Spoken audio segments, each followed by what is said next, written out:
It's titled, I Can't. His name was George Floyd. He can't breathe.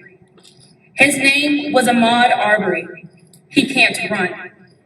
Her name was Breonna Taylor, and she can't sleep. His name was Elijah McClain, and he can't be cold. His name was Trayvon Martin, and he can't walk. His name was Eric Gardner, and he can't make a business. His name was Emmett Till, and he can't be a kid. Her name was Natasha McKenna, and she can't trust the police. His name was Darren Rainey, and he can't do his time. My name is Aniyah Thompson, and I can't. I don't know my fate. Will I be shot dead? Will I be suffocated? Will I be burned alive? I don't know. But I do know that I will do everything in my power to make sure that it's not at the hands of an officer. I didn't choose to be Black, but I can embrace, empower, and force envy through my melanin. And I can become a better me by educating myself. As a Black woman, I can become president, and I did. A total of 3 times in my predominantly white school. And I can help my Black brothers and sisters feel heard and seen in my predominantly white community. And I can help my 6-year-old sister understand why her skin is her superpower and not a weapon. I don't know my fate. But no, I refuse to be another George, Breonna, Ahmaud, Tony, Micaiah, Dante, Ariana, Trayvon, Eric, Emmett, Natasha, Darren, Sandra, Elijah, Maya, Michael, Harris, Janet, Keith, Kevin, Dominique, India, Nathaniel, Deshaun, Samir, Joseph, Stefan, Botham, Philando, Alton, Michelle, Freddie, Gabriella, Tamir, Alonzo, Christopher. I bet you didn't even know half of these names. I know I didn't. And this isn't even where the list ends. This is barely a fraction of the list. I can't put a number on how many lives have been lost. And I can't tell you when it'll end. And I can't tell you why people hate us. I can't change the past. And many think that I can't change my future. Sure, I can't. But I will. Thank you.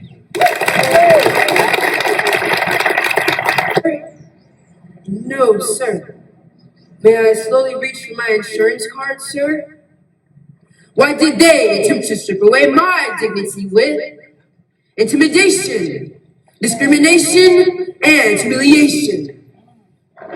It's all a ball of confusion, and I am up to bat.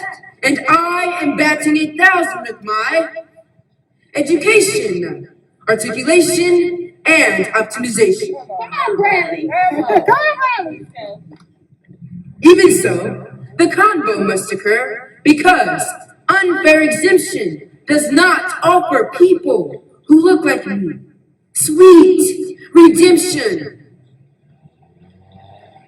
Sir, you stopped me and read my license plates too, simply because I'm driving a luxury car that looks brand new? Come on, young man. Let's go. Those who are not kissed by the sun do not have to endure this madness. No, not one.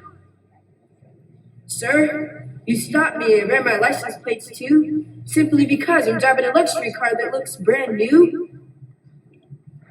Addressing the police as sir was not my way of selling out, but it was my creative way of surviving and removing all doubt. Staring through the windshield, thinking, sir, S-I-R must mean, surely it's racism. Images of 9 minutes and 29 seconds dance throughout my head. My peeps are depending on me, and they cannot find me dead. You see, the talk was not about the birds and the bees. Instead, my talk was about the police officers' knees. Thank you.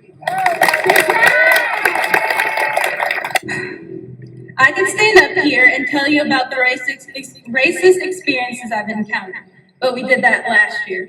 I can stand up here and tell you what needs to be changed, but we did that last year. Wow. I can stand up here and tell you my hopes for the future, but we did that last year.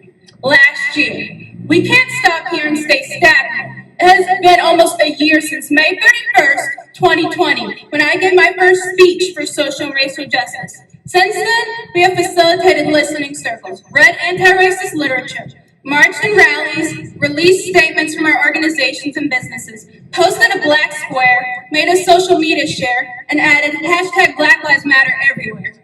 I knew progress wouldn't be quick, but it's been 11 months, and I still live in a society where I want to separate my blackness from me like land and sea.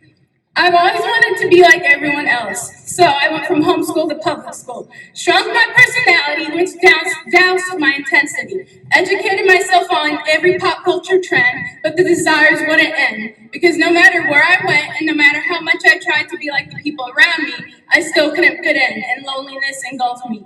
Instead of craving conformity, I should have been pursuing equality.